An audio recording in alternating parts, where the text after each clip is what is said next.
हमारे चैनल को सब्सक्राइब करें और बेल आइकन दबाएं।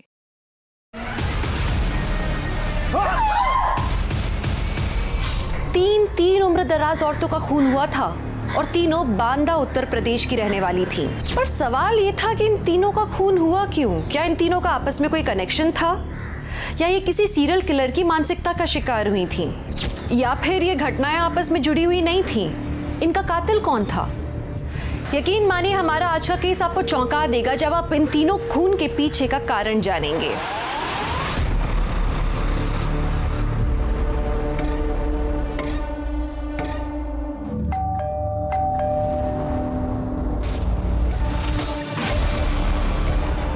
चित्रा दीदी, दरवाजा खोलिए ना चित्रा दीदी।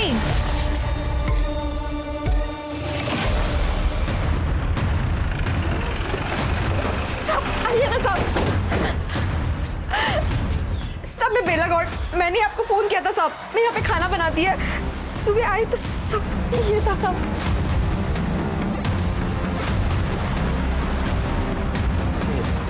शर्मा, खोलने का इंतजाम करो।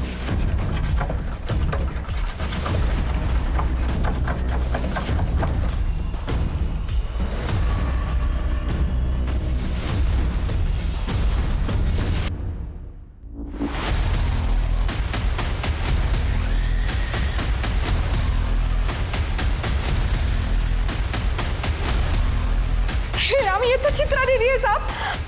पर चित्रा दीदी को कोई क्यों मारेगा? सर लगता है मरने से पहले भागने की कोशिश की थी। सर, शायद ये फोन इनका है। हाँ, चित्रा दीदी का है। ठीक है, एविडेंस बैग में डालो। और ये ताज की गड्डी का पान का बादशाह, इसे भी बैग में डालो। और शर्मा, तुम ठीक कह रहे थे, कमरे की हालत देखकर ऐसा लग रहा है काफी हाथापाई हुई है यहाँ। और चित्रा ने अपनी जान बचाने के लिए काफी स्ट्रगल किया था।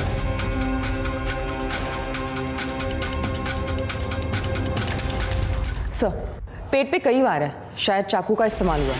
ठीक है, बॉडी को पोस्टमार्टम के लिए भेजो। सर, शर्मा, जितना ये ब्लड लॉस हुआ है उसे देखकर ऐसा लग रहा है घाव काफी गहरा है और हो सकता है कातिल ने घर के ही किसी बड़े चाकू का इस्तेमाल किया हो। पर सब घर में तो बड़ा चाकू है ही नहीं।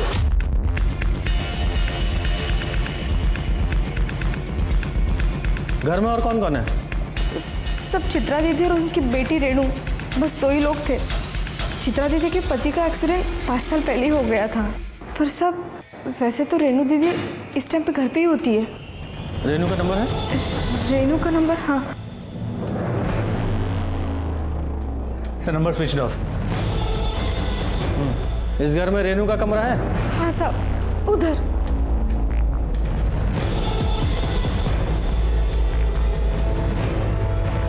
अरे बाप रे, ये रेणु के सारे कपड़े कहाँ पे गए? साहब, ये पूरी अलमारी कपड़े से भरी थी साहब। अगर ऐसा है तो लगता है इरादा चोरी कर। लेकिन सर, घर का बाकी का कोई भी सामान किसी ने छुआ नहीं है। मैंने चित्रा का रूम भी चेक कर लिया, लेकिन वहां पर भी सारा सामान जैसा था वैसे ही है। सर, उसका फोन टूटा हुआ था, लेकिन जो ज्वेलरी बॉडी पे थी उसको भी किसी ने छुआ नहीं था। तो सिर्फ रेणु के कपड़े लेके कोई क्यों भागेगा? ये रेणु और उसकी माँ चित्रा के बीच आपस में कुछ अनबन थी किसी प्रॉब्लम को लेकर? हाँ साहब, वो रेणु के बॉयफ्रेंड शेखर की वजह से थी अनबन। मुझसे बहस करने की कोई जरूरत नहीं है। क्यों ना बहस करूं माँ? अरे शेखर अच्छा लड़का नहीं है। वो जानता है कि ये बंगला और मेरी सारी जायदाद की इकलौती वारिस हो तुम। वो तुमसे नहीं, तुम्हारी प्रॉपर्टी से प्यार करता है। माँ, शेखर अच्छा लड़का है, पढ़ा लिखा है, अच्छी नौकरी करता है और उसको आपकी एक फूटी कौड़ी भी नहीं चाहिए। और वैसे भी उसने कहा है हम शादी करके बांडा से बहुत दूर चले जाएंगे। हाँ, सही कहा उसने। तुम जैसी भोली भाली लड़कियों को ही तो ऐसे शादी लड़के फंसाते हैं। माँ, कभी तो किसी पे भरोसा करके देखो। मैं शेखर से प्यार करती हूँ और मैं उसी से शादी करूंगी। मेरे जीते जी ऐसा कभी नहीं हो सकता, समझे तुम? मैंने फैसला कर लिया है माँ। तुम्हें शेखर का फोन नंबर या एड्रेस पता है? हमको सच में कुछ नहीं पता साहब। वो तो हमने उस दिन बात करते सुन लिया, इसलिए नाम पता चला। बाकी हमको कुछ नहीं पता साहब। सर, अगर रेणु के कपड़े गायब है, हो सकता है रेणु शेखर के साथ भाग गई हो। लेकिन फिर चित्रा का मर्डर कौन कर सकता है? अरे अंदर की तरफ चलो मार। अरे भाई अरे चल बाहर चल। अरे काम से जा रहे हैं भैया, ऐसे घूमने नहीं जा रहे हैं। पैसा चाहिए हमें, अपना पैसा लेने आए हैं। सर ये आदमी रुकने का नाम नहीं ले रहा है। कैसे पैसे? और हो कौन तुम? हमारा नाम बाकीलाल है साहब। वो अशोक नगर के पास हमारा फेमस चाइनीज स्टॉल लगता है, बाकीलाल चाइनीज कॉर्नर। नाम तो सुने होगे शायद। नहीं सुना है। खैर छोड़िए, वो रात में हम आए थे यहाँ पार्सल डिलीवर करने, तो मैडम के पास 2000 का छुट्टा नहीं था। बोली सुबह आके 450 रुपये ले जाना, तो वही लेने आए साहब। बुला दीजिए ना। नहीं बुला सकते। काहे? इनमें से कौन सी मैडम थी? अरे यही तो थी। इनका खून हो गया। खून हो गया? हाँ। अरे मोरी मैया, तब अब हमारा 450 रुपया कौन देगा? हमें हमारा काम करने दो, जाओ यहाँ से। अरे तो आप ही दे दीजिए ना साहब। गुप्ता बाहर निकालो से। अरे साहब सुबह किसी का मेहनत का पैसा का मना नहीं करते। हमारा पूरा दिन खराब हो जाएगा। शर्मा, शेखर की पूरी कुंडली निकालो। रेनू का फोन ट्राई करते रहो। जी सर। सर रेनू का फोन स्विच ऑफ आ रहा है। उसके कॉल रिकॉर्ड्स में एक नंबर मिला है जिससे उसकी काफ़ी बातें हुआ करती थी। वो शेखर का नंबर है क्या? जी सर, उसका पूरा नाम शेखर गुप्ता है। मोबाइल रिकॉर्ड से उसका एड्रेस घनश्याम गली का मिला। हमने वहाँ जाके चेक किया तो पता चला वो घर उसने काफ़ी पहले छोड़ दिया है। नया एड्रेस किसी के पास नहीं है। तो रेनू की तरह उसका फोन भी बंद आ रहा है। जी सर। दोनों को फोन ट्रैकिंग पे डालो। सर हमने चित्रा के फोन रिकॉर्ड्स भी चेक किए, लेकिन उसमें भी कुछ सस्पिशियस नहीं मिला। ये फिंगरप्रिंट्स का क्या हुआ? सर पार्शियल फिंगरप्रिंट्स मिले, हमारे किसी काम के नहीं है। ठीक है, उन्हें भी बाकी एविडेंस के साथ रिकॉर्ड में रखो। सर पर ये रेनू है कहाँ?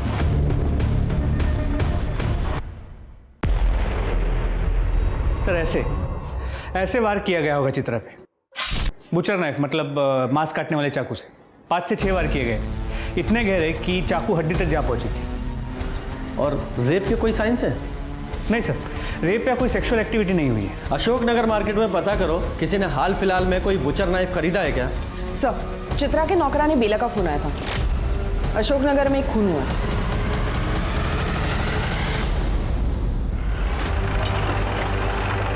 साहब आइए ना साहब। हटिए हटिए।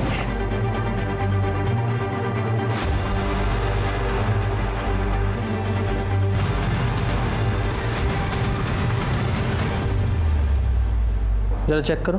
ये सुधा दुबे है साहब। घर में और कौन कौन रहता है? 15 साल पहले पति ने छोड़ दिया, तब से सुधा कानपुर से ये बांडा आ गई रहने के लिए। वो अपने 2 बेटियों के साथ रहती है और टिफिन का काम करती है साहब। इतना सब कैसे जानती हैं आप?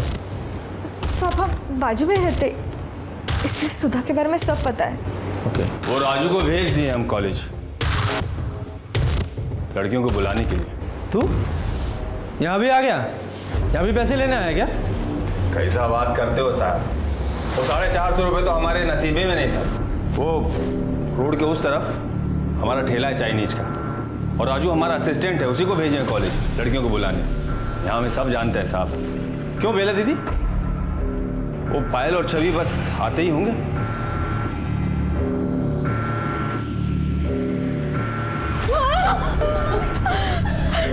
संभालो अपने आप को। बेटा, आपकी माँ की किसी से कोई दुश्मनी थी? मतलब कोई ऐसा किसी पे शक हो आपको जो इन्हें मार सकता हो? नहीं सर, माँ तो हमेशा अपने टिफिन के बिजनेस में बिजी रहती थी, और जब कभी हमें समय मिलता था हम भी उनकी मदद कर देते थे। और ये ताश का पत्ता?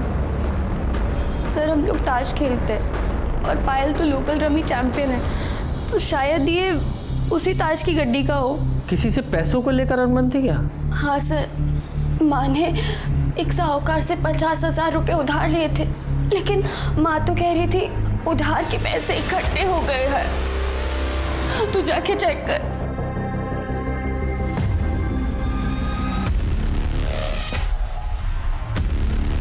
पायल,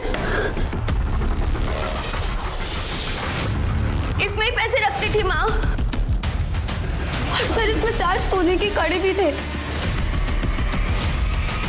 वो ईंट का बादशाह जिस पे खून लगा हुआ है, उसे लैब में भेजो, देखो फिंगरप्रिंट्स मिलते हैं क्या। जी सर। वैसे मौका वारदात को देख के लगता है कि कातिल घर में चोरी के इरादे से आया हो और फिर सुधा ने उसे देख लिया हो, तो खुद को बचाने के लिए उसने सुधा को मार दिया, या फिर ये भी हो सकता है सुधा ने उसे पहचान लिया तो खुद की आइडेंटिटी छुपाने के लिए उसको मार दिया। ये सुधा और चित्रा दोनों के घाव देखकर और मारने का तरीका सेम है। सर लेकिन ये इत्तेफाक भी तो हो सकता है। हो सकता है लेकिन अरे हम कोई मदद करेंगे साहब। अरे दो ना भाई, लीजिए साहब चाय लीजिए, हमारे ठेले का चाय है। सोचा हम भी थोड़ा पुलिस की मदद कर दें। क्यों राजू? अरे लीजिए ना। नहीं चाहिए। अरे साहब, कोई मदद चाहिए हो तो बताइए हमें। यहाँ सब लोग मदद मांगने हमारे ही पास आते हैं, बहुत इज्जत करते हैं हमारी यहाँ। वो क्या कहते हैं? भाई, यहाँ के भाई हैं हम। हाँ भाई हैं ये।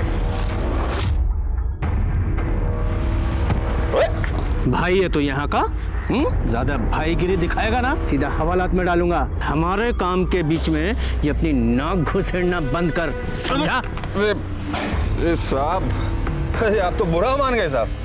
साहब बहुत गुस्से वाले हैं, हम तो खाली मदद कर रहे थे साहब। वैसे पायल और छवि ने बताया होगा आपको कि निर्मला चौधरी से सुधा का 36 का आंकड़ा था। चलो भाई चल। कौन है निर्मला? उसने भी टिफिन सर्विस का काम शुरू किया था ना, तो सुधा से कम रेट में खाना दे रही थी। तो सुधा और वो निर्मला का दोनों का आपस में बहुत झगड़ा हो गया था साहब। मेरे कस्टमर छीनना बंद कर। अरे मैं क्यों छीनूंगी तेरे कस्टमर? उन्हें हमारे यहाँ का खाना पसंद है, और जब उन्हें अच्छा खाना सस्ते दामों पर मिल रहा है तो वो तेरा घटिया खाना क्यों खाएंगे? मेरे खाने को घटिया बोली तू? मैं नहीं, तेरे कस्टमर बोल रहे हैं। ये धंधा मैंने पहले शुरू किया था। आजाद देश में रहते हैं हम, तू मुझे धंधा करने से नहीं रोक सकती। चलो निकल। लेकिन कुछ समय बाद कस्टमर वापस सुधा के पास आ गए, जिसकी वजह से निर्मला बहुत भड़की हुई थी। कस्टमर्स को तो वापस आना ही था। अरे कब तक तेरा घटिया खाना खाते? कुछ भी बोल रही है ये। गलत लोगों से पंगा लिया है तूने। तू जानती नहीं मैं जेल में रह के आया हूँ। दोबारा वही भेज दूंगी जहाँ से तू आया, समझे? देखना मैं तेरा क्या करता हूँ मैं तेरा, समझी ना? अरे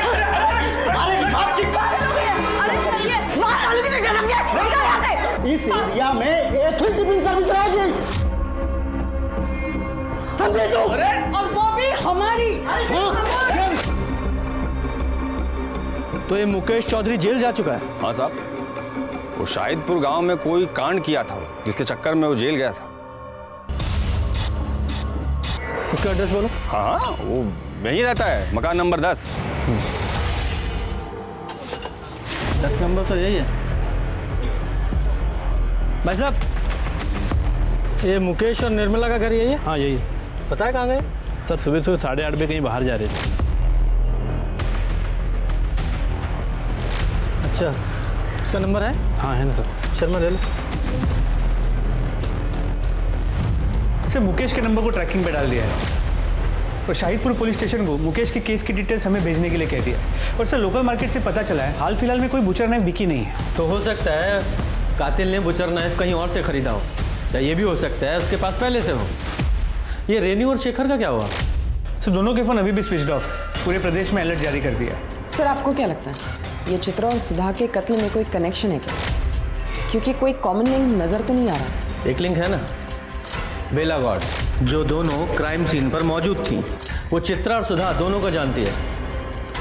चित्रा के घर में चोरी नहीं हुई, लेकिन सुधा के घर में चोरी हुई है। अगर ये मान भी लें कि इस बेला गौड़ ने दोनों को मारा है, तो मोटिव क्या हो सकता है?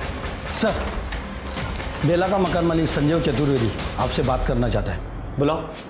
सर बस्ती में हम आपसे ये बात कर नहीं पाए, लेकिन सुधा और बेला के बीच में कुछ भी ठीक नहीं था जब से वो कूड़े वाला हादसा हुआ था। कूड़े वाला हादसा मतलब? सर वो सुधा नॉनवेज पकाती है और उसका बचा हुआ जो भी गंदगी है ना, वो पंजे और हड्डी वगैरह, वो सब बाहर कूड़ेदान में डाल देती थी। और बेला को उसकी बदबू से बहुत दिक्कत होती है क्योंकि वो शाकाहारी है। सर बेला ने सुधा को कई बार बोला वो कूड़ा वहाँ से हटाने के लिए, और एक दिन कुत्तों ने कूड़ेदान पलट दिया और वो सारी गंदगी बेला के घर के सामने बिखर गई। तुमने तो हमारा धर्म ही भ्रष्ट कर दिया रे। ज्यादा ड्रामा करने की जरूरत नहीं है तुझे। मैंने तो सुना है तेरा बेटा आशीष चिकन तंदूरी खाता है रफीक के ठेले पे।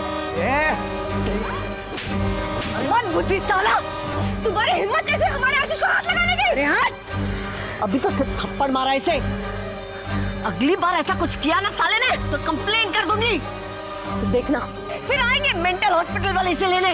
हट। छोड़ूंगा नहीं तेरे को, चौड़ा घोंप के रहूंगा। सर आशीष बेला का इकलौता बेटा है और बहुत सर पर चढ़ा रखा है उसको।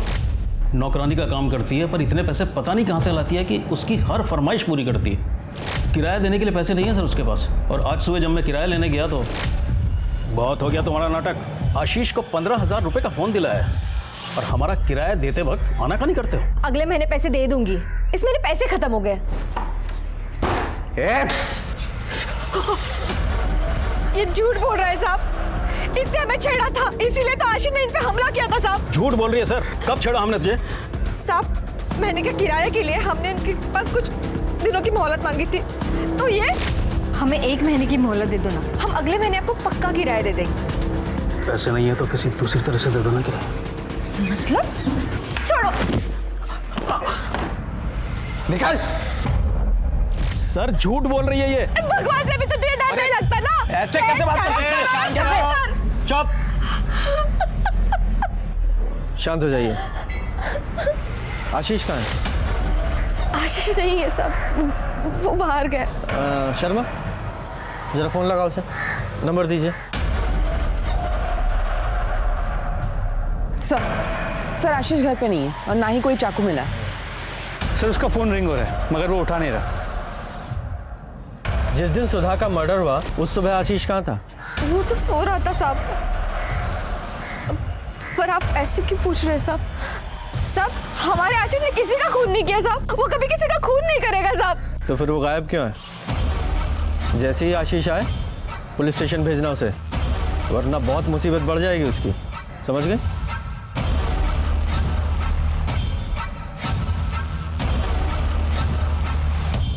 इस आशीष के पास सुधा को मारने का बड़ा स्ट्रॉन्ग मोटिव है और इसने सुधा को मारने के लिए धमकी भी दी थी। छोड़ूंगा नहीं तेरे को। लेकिन सर आशीष चित्रा को क्यों मारेगा?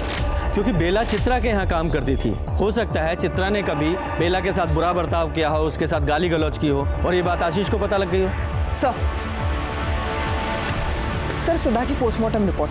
सर इस रिपोर्ट के हिसाब से चित्रा की तरह ही सुधा पे भी 5-6 बार चाकू से वार किया गया। घाव की गहराई हड्डी तक है और सर रेप या सेक्सुअल असॉल्ट का एंगल नहीं है। मौत का समय सुबह 5 से 7 बजे के बीच का है और सर जो ताश के पत्तों पे खून मिला वो भी सुधा का है। दोनों वारदातों में जो हथियार इस्तेमाल हुआ वो भी एक जैसा है। कोई फिंगरप्रिंट? नहीं सर, कोई फिंगरप्रिंट्स नहीं मिले। ये कातिल जो भी है बहुत चालाक है। गुनाह करने के बाद अपने निशान मिटा देता है। और बात करें आशीष की तो उसे पक्का पता होगा कि पायल और छवि सुबह 6:30 बजे कॉलेज के लिए निकल जाती हैं। तो 10 फरवरी को उसने मौका देखकर सुधा के घर में घुसा और सुधा को मार दिया। इस आशीष को जल्दी से जल्दी पकड़ो।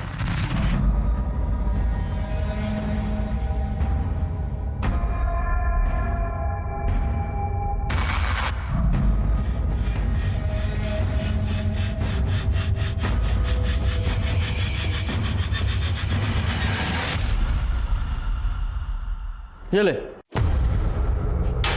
सुबह का टाइम है, चाय पी और ये बता सुधा को कैसे मारा? सर मैंने किसी को भी नहीं मारा है। फिर 10 फरवरी को तेरे फोन की लोकेशन सुधा के घर के पास की क्यों है? बोल।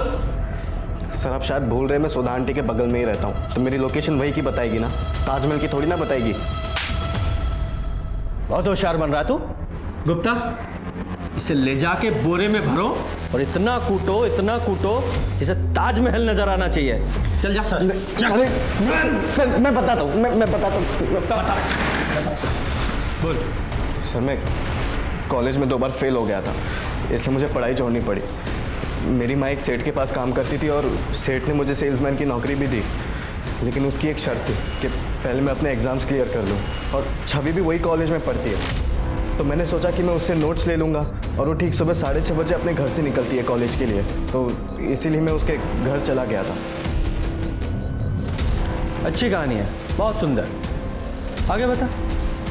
जब मैं उसके घर पर गया तभी छवि, पायल,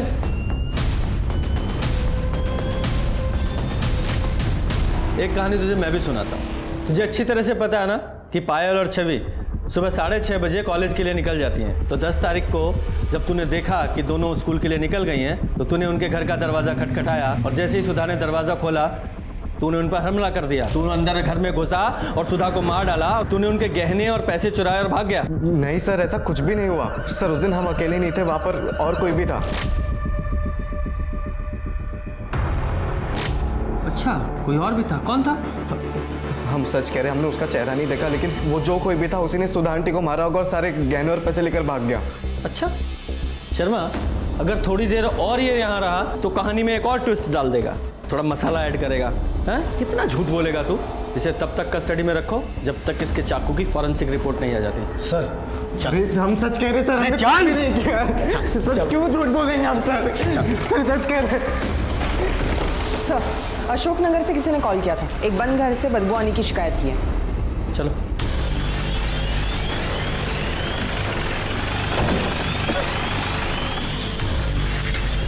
गुप्ता, ताला तोड़ो।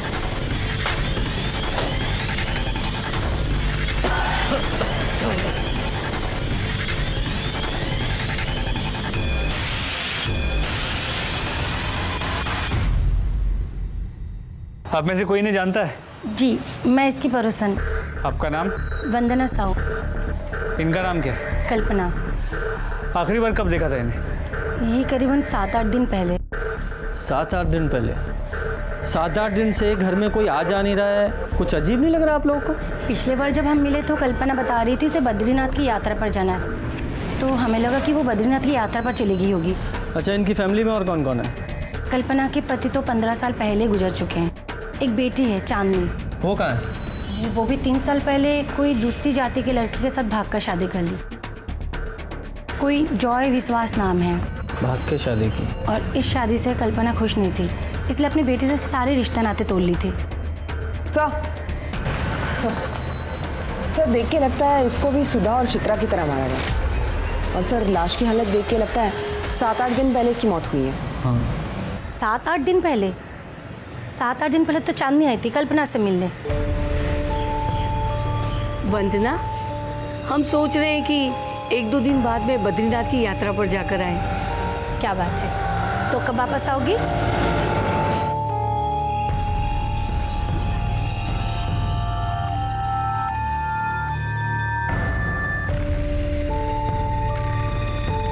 तू क्यों आई है यहाँ पर? माँ, आप अब तक नाराज हो। 3 साल हो चुके उस बात को लेकर। अब तो अपना गुस्सा छोड़ दो ना, मिट्टी डाल दो उन पुरानी बातों पर। मैं कलकत्ता से सिर्फ और सिर्फ आपके लिए आई हूँ। मेरी बेटी 3 साल पहले मर चुकी है। नहीं माँ। उसने भागकर अपनी मर्जी से किसी दूसरी जाति के लड़के के साथ में शादी कर ली थी। हम तो उसका क्रियाक्रम भी कर चुके हैं। नहीं माँ, माँ आप कैसी बातें करिए? माँ, माँ, माँ एक बार हमारी बात सुन लीजिए। माँ, माँ, माँ प्लीज दरवाजा खोलिए माँ, प्लीज। माँ एक बार हमारी बात सुन लीजिए माँ। संभालो अपने आप। माँ का मन पिघल जाएगा, उसे थोड़ा समय दो। हाँ, हम आपसे बहुत प्यार करते हैं माँ। अगले दिन हमने देखा कि दरवाजे पे ताला लगा हुआ था और दरवाजे पे कोई गिफ्ट नहीं थे, तो हमें लगा कि कल्पना बद्रीनाथ की यात्रा के लिए निकल चुकी होगी। ठीक है, फिलहाल आप सब लोग जाइए, जरूरत पड़ी तो वापस बुलाएंगे। जी सर, हमने तो पूरा घर चेक किया, कहीं पर भी गिफ्ट्स नहीं मिले। हो सकता है कल्पना ने गुस्से में आकर बाहर फेंक दिया हो। चांदनी को कोलकाता इन्फॉर्म करो और उसे यहाँ बांदा आने के लिए बोलो। सर। हुकुम का बादशाह। ये चित्रा के घर पे भी हमें पान का बादशाह मिला था, किंग ऑफ हार्ट्स। सुधा के घर पे हमें ईंट का बादशाह मिला था, और यहाँ कल्पना के घर पे ये हुकुम का बादशाह, किंग ऑफ स्पेड्स। सर, पायल और छवि से कहिए पत्ते उनके ताश के गड्डी के तो नहीं? अब ये तो वो दोनों ही बता पाएंगे। चलो चल के पूछते हैं। अखिलेश, तुम होश में हो? हमने तुमसे कहा ना, हमें तुमसे शादी नहीं करनी है। पर क्यों नहीं? मैं पढ़ा लिखा हूँ, अच्छा कमा लेता हूँ, हाइट बॉडी सब अच्छी है, और क्या चाहिए तुझे? पायल प्लीज समझा करो। पायल, लड़की पे हाथ उठाता, शर्म नहीं आती तुझे? तू बीच में क्यों कूद रहा है? निकल क्या लड़ाई कर रहे हो तुम? क्या झगड़ा हो रहा है? क्या झगड़ा कर रहे हो? क्यों? सर मैं पायल से प्यार करता हूँ। मैं नहीं करती सर। सुन लिया? चल अब निकल यहाँ से, और आगे से इस घर के आसपास भी दिखाई दिया तो सीधे हवालात में डालूंगा। सर पर चल निकाल। और तू? दोस्त है सर। फिलहाल निकलो यहाँ से, बाद में आना। चलो। पायल, तुम्हारी ताश की गड्डी में से कुछ कार्ड्स गायब हैं क्या? सर ये तो पूरे हैं। क्या कभी आशीष ने तुमसे कॉलेज के नोट्स मांगे थे? नहीं सर, कभी नहीं। और अगर वो नोट्स मांगता भी तभी मैं उसे नहीं देती। और दीदी, ये भाई ने खाना भेजा है। पैसे कितने हुए? भाई की तरफ से है, भाई ने कहा है पैसे नहीं लेना है।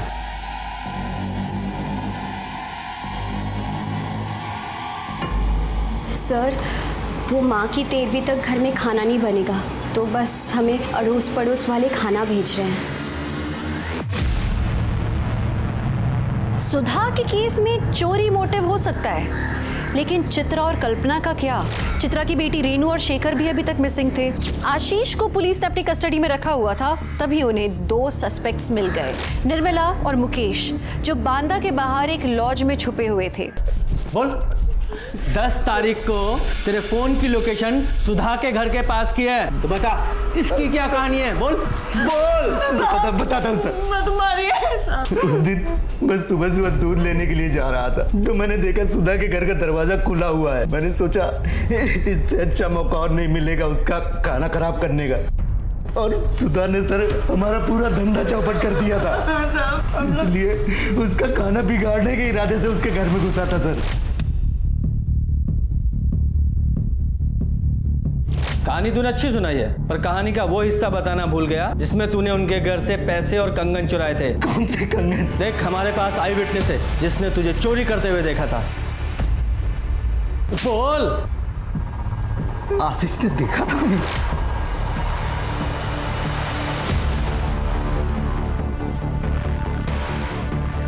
बोल, चोरी का सामान कहाँ है?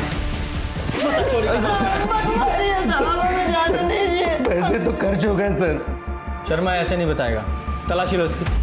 मैं सच कह रहा हूँ सर, मैं सच कह रहा हूँ, कुछ नहीं है सर मेरे पास।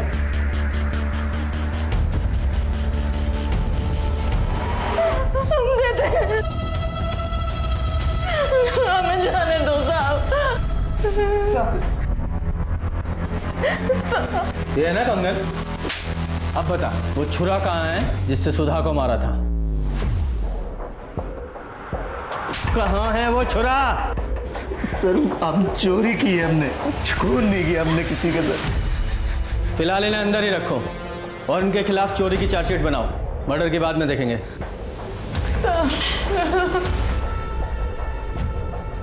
और ये आशीष के चाकू की फॉरेंसिक रिपोर्ट नेगेटिव आई है ना? जी सर। फिलहाल उसे छोड़ दो। सर, चांदनी विश्वास कल यहाँ पहुँच रहे हैं और सर शेखर और रेनू का फ़ोन ऑन हो गया। मैंने उनसे बात की, वो भी आ रहे हैं।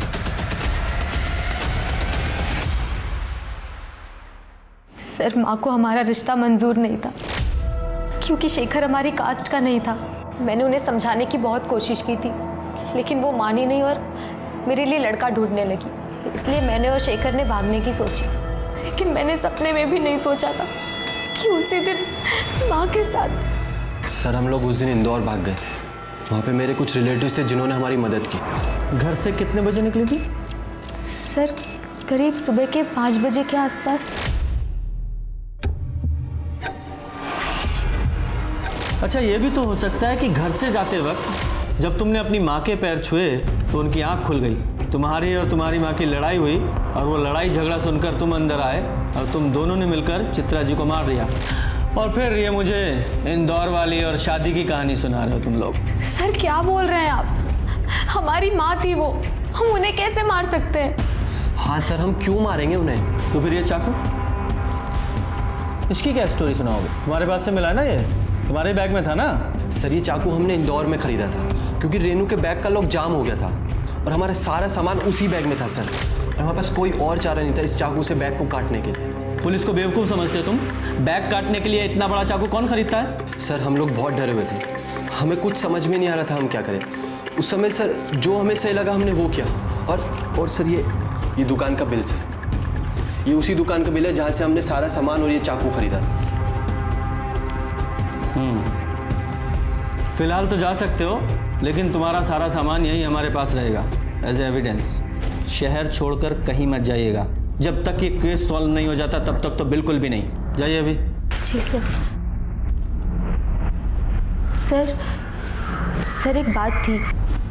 जब हम बांदा से निकल रहे थे तो मुझे एक कॉल आया था। हेलो, उस आदमी ने कहा था कि उसने मेरी सारी मुसीबतें दूर कर दी है और अब मैं आराम से अपनी शादीशुदा ज़िंदगी एंजॉय कर सकती हूँ। किसका कॉल था? कौन से नंबर से? सर ये नंबर से। शर्मा, जरा इस नंबर पे कॉल लगाओ, देखो कौन है।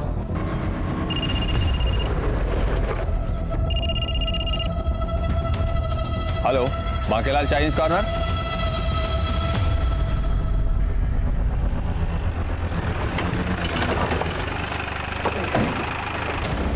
अरे आइए आइए साहब आइए।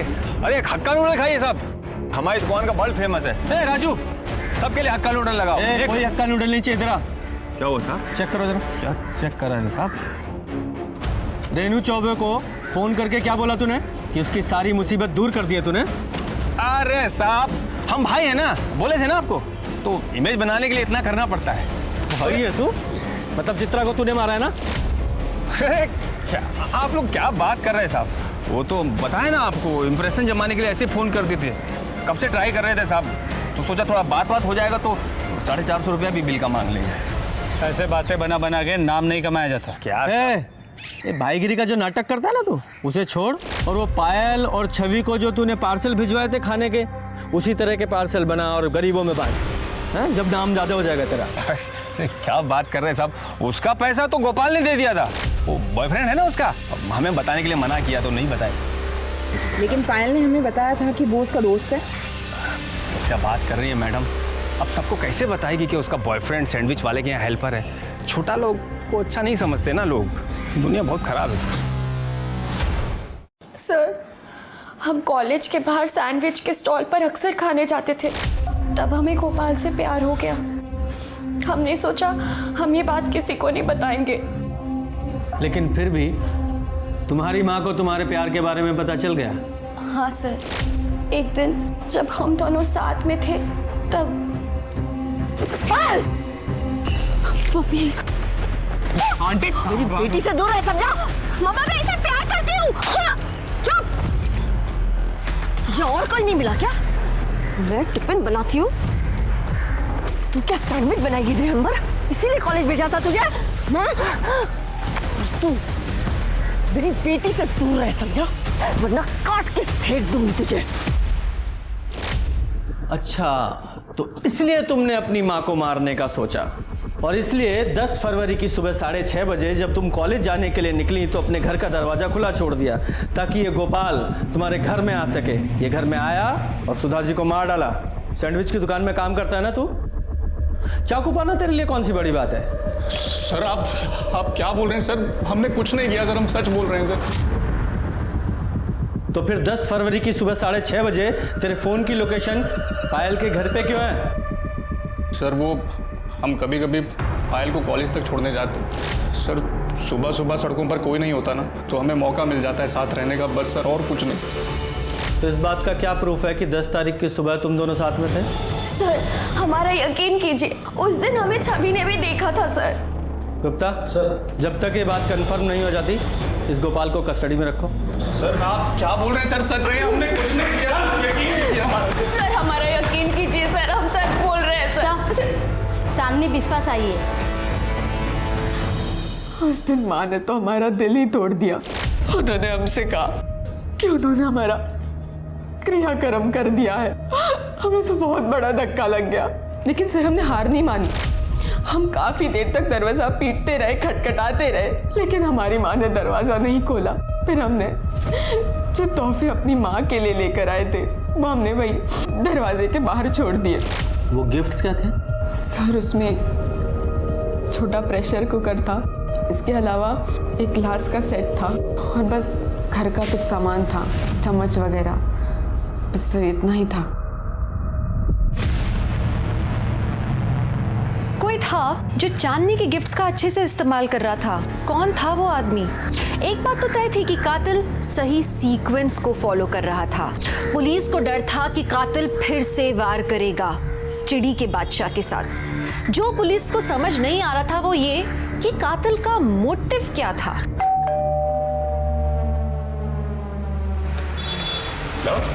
अरे बार बार खाना देने की जरूरत नहीं है। अरे रख लीजिए, पहले ही आपके लिए बहुत कुछ कर चुके हैं। ये खाना का चीज़? मतलब हम समझे नहीं। वो सुधा आंटी को रास्ते से कौन हटाया? हाँ? अब इतना तो बनता है ना, वो गोपाल दोस्त है हमारा। परेशान मत होइए, आपकी शादी में चाइनीज हम ही सप्लाई करेंगे, ठीक है? कोई परेशानी हो हमें बताइए। रखिए रखिए रखिए, मिलते हैं।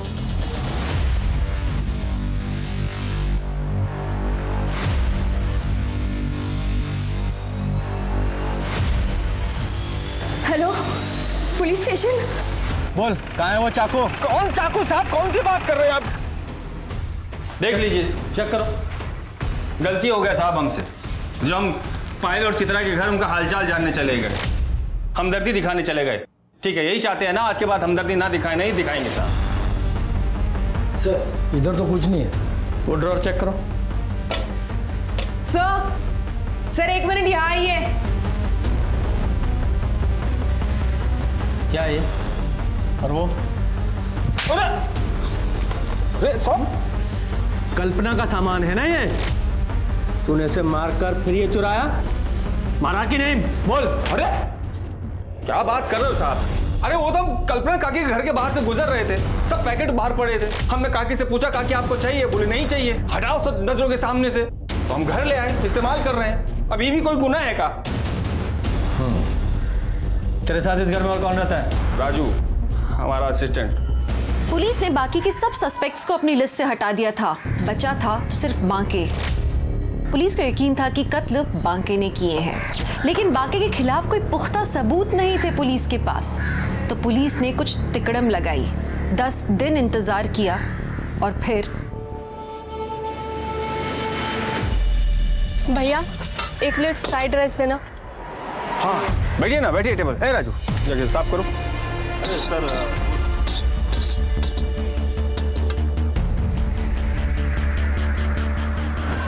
राजू जरा संभालो इसको। क्या हुआ मैडम, परेशान लग रहे हैं? कुछ नहीं, पर्सनल प्रॉब्लम है। अरे पर्सनल प्रॉब्लम है तो अपना भैया समझ के बता दीजिए, हो सकता है हम आपके कुछ काम ही आ जाए। कोई छेड़ रहा है, माँ बाप परेशान कर रहे हैं, बताइए ना। हमें छोटी बहन जैसी हैं आप, बोल दीजिए, बताइए हमें।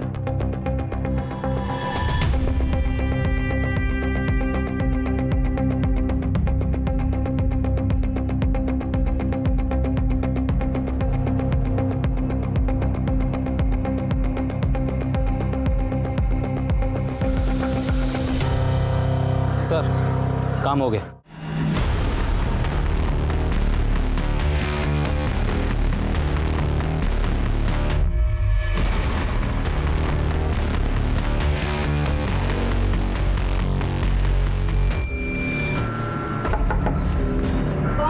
मीना जी दरवाजा खोलिए, आपकी बेटी का एक्सीडेंट हो गया है। कहाँ है मेरी बेटी?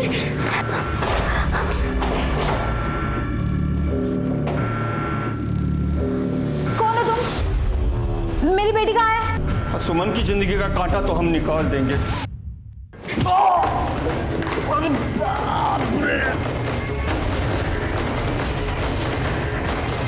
Well done ASI Meena.